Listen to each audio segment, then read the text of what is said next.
Halo teman-teman property owner ataupun juga yang calon property owner, kembali berjumpa dengan saya Willy Steven di channel Deal with Willy.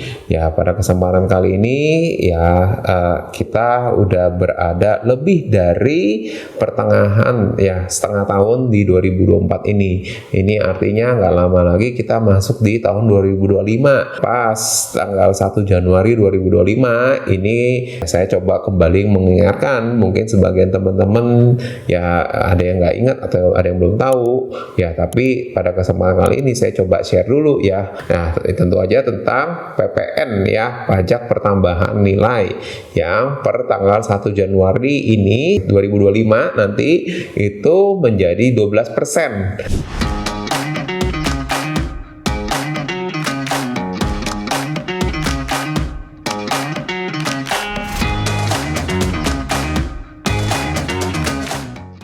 Ya, saat ini PPN yang berlaku itu 11%, dan PPN 11% ini itu berlakunya mulai dari 1 April 2022 ya, kurang lebih 2 tahun lalu ya. Dan sebelumnya tentu aja yang berlaku adalah PPN 10%, dan itu lama sekali ya, 10% itu ya, kalau ke belakang itu lama sekali. Nah, jadi sebelum kita lanjut tentang apa dampaknya, kita mulai masuk dulu apa sih PPN itu ya, makanan seperti apa.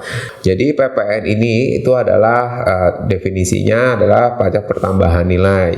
Ya, sederhananya itu bukan pajak yang kita bayarkan karena kita berpenghasilan, tapi lebih ke kita sebagai konsumen yang biasanya kita ketemukan ya ketika kita berbelanja ya, berbelanja barang-barang yang ada di supermarket. Dalam setiap belanja barang-barang ya, itu biasanya atau termasuk jasa juga, itu biasanya sudah ada PPN-nya. Nah, memang ada kategori jasa-jasa atau barang-barang yang tidak termasuk dalam pungutan PPN, tapi itu kita nggak bahas dalam kesempatan ini karena kita fokus ke efek dari pajaknya itu sendiri. Nah, pajak PPN ini sendiri itu sebenarnya besar atau enggak itu relatif ya, tapi yang pasti ini akan memberatkan karena posisinya akan naik ya. Kalau kita bandingkan dengan negara-negara lain ya, Indonesia ini ya dibandingkan dengan negara ASEAN itu peringkat 2 ya, di bawah Filipina. Nah, sedangkan di beberapa negara ya kalau kita bandingkan ya, tentu aja ada negara-negara yang lebih rendah PPN-nya, tapi juga masih cukup banyak negara-negara terutama di Eropa atau Amerika Latin yang PPN-nya itu lebih tinggi.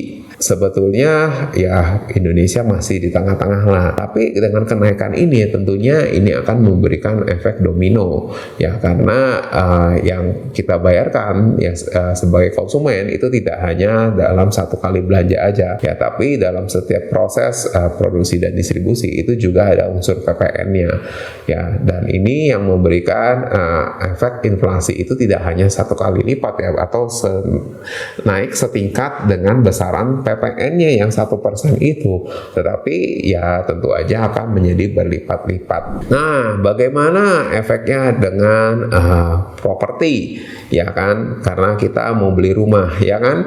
Nah, tentunya ini akan memberikan efek yang sangat memberatkan juga ya, karena harga properti sudah pasti ya, dengan harga properti yang sama itu harganya pasti akan naik. Kemudian ya selain itu juga buat kamu yang ingin bangun rumah ya, itu tentunya harganya juga akan naik juga gitu kan ya. Oleh karena itu sebetulnya pada kesempatan ini ya, tentunya kita buat kita yang sudah merencanakan untuk pembelian rumah ya, sebaiknya kita tidak menunda untuk pembelian rumahnya. Sebisa mungkin bisa dirampungkan ya di tahun 2024 ini, karena tentunya ada efek dari PPN itu tersendiri. Buat kamu yang memang betul-betul ingin ya merencanakan pembelian rumah di tahun ini juga, kamu bisa dapatkan juga guidance-nya secara lengkap dengan klik link di bawah ini. Tentunya buat kamu yang masih kurang jelas, kamu juga bisa diskusi dengan saya dengan klik link di bawah ini. Ya, sekian sharing saya pada kesempatan kali ini. Terima kasih dan bye-bye.